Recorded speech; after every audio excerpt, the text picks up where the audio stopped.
Encore et toujours, le 12 juin 2024, je vais vous en faire une supplémentaire concernant l'ecclésiastique. Je répète, c'est pas l'ecclésiaste, hein. Mais c'est dommage que je n'ai pas ici ma Bible Chouraki pour comparer.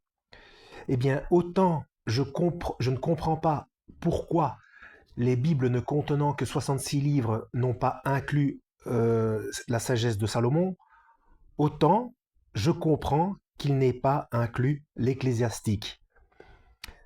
Je vais vous lire deux chapitres. Il y en a un qui est un petit peu plus long, mais un autre qui est beaucoup plus court. Et vous allez voir, vous allez comprendre de vous-même qu'il y a des choses qui font ça colle pas, ça colle pas. Alors je suis déjà ici au chapitre 7, hein, mais j'avais déjà vu des choses auparavant qui me chagrinaient. Mais j'avais la flemme de faire une vidéo et puis je me suis dit, bon, je vais quand même aller plus loin pour creuser le truc, pour voir si vraiment... voilà. Alors, chapitre 7, conseil divers. Ne fais pas le mal et le mal ne sera pas ton maître. Éloigne-toi de l'injustice et elle s'écartera de toi.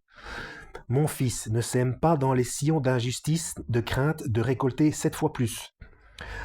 Ne demande pas au Seigneur la première place, ni au roi un siège glorieux.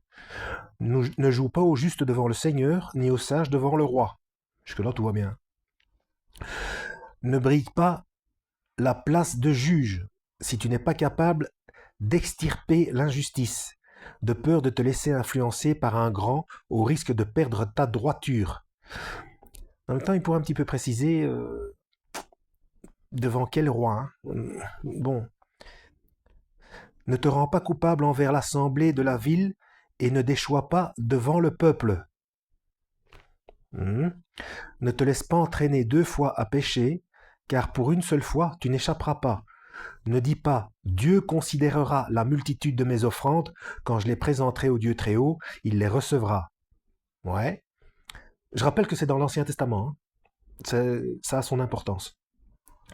Ne sois pas hésitant dans la prière et ne néglige pas de faire l'aumône. Ne te gausse pas d'un homme qui est dans la peine, car celui qui humilie peut relever. Ne forge pas le mensonge contre ton frère, pas davantage envers un ami. C'est intéressant. Donc ton frère ou ton prochain, et pas davantage envers un ami. Donc, quelle est la différence entre les deux? Oui, on ne ment pas à son frère, oui, son frère de sang, d'accord, oui, et pas davantage envers un ami. Ouais, donc, le prochain est aussi important que son propre frère de sang. Donc ce n'est pas parce que ce n'est pas de la famille qu'on peut se permettre de faire des choses de mal envers lui. Garde-toi de proférer aucun mensonge, car il ne peut en sortir rien de bon. Ne pérore pas dans l'assemblée des vieillards, et ne répète pas tes paroles dans ta prière. Crac. Ne répète pas tes paroles dans la prière. Bible de Jérusalem, Bible catholique. Donc toutes les prières répétitives, c'est pas ça prier. Vous voulez savoir comment moi je prie? Eh ben, c'est au pif.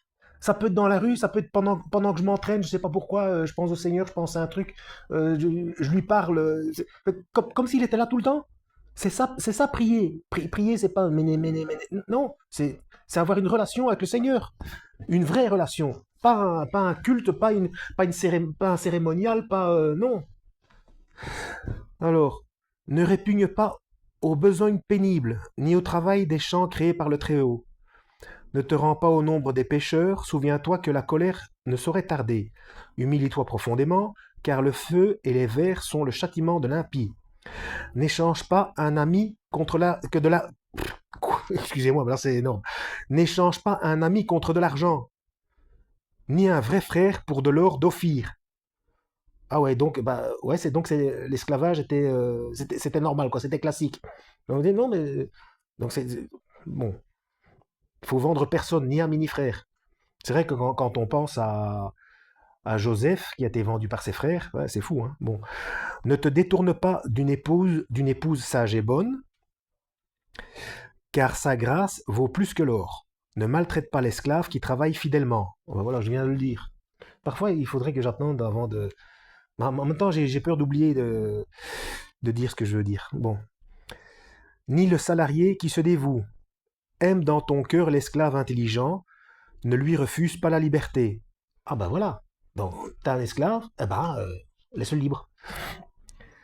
Et là, celui-là est beaucoup plus court, mais celui-là, je trouve intéressant. As-tu des troupeaux? Prends-en soin. Si tu en tires profit, garde-les. As-tu des enfants? Fais-leur bonne éducation. Et dès l'enfance, fais-leur plier les chines. Donc, il faut être strict selon ce qui est écrit. Ouais, enfin, moi, ouais, je suis à peu près là. Après, ça dépend comment. Bon, bref, as-tu des filles? Veille sur leur corps et n'égaye pas devant elles ton visage. Ouais, mais il faut veiller sur les corps des garçons aussi. Et ça veut dire quoi là? Deux poids de mesure Bon. Et n'égaye pas devant elle ton visage. Ouais. Marie ta fille, tu auras accompli une grande chose, mais donne-la à un homme sensé.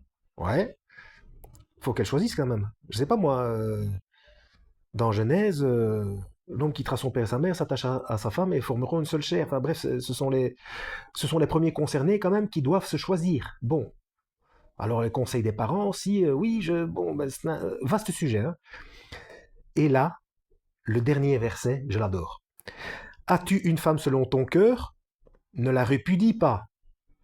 Mais si tu ne l'aimes pas, ne te fie pas à elle. Qu'est-ce que c'est que ça?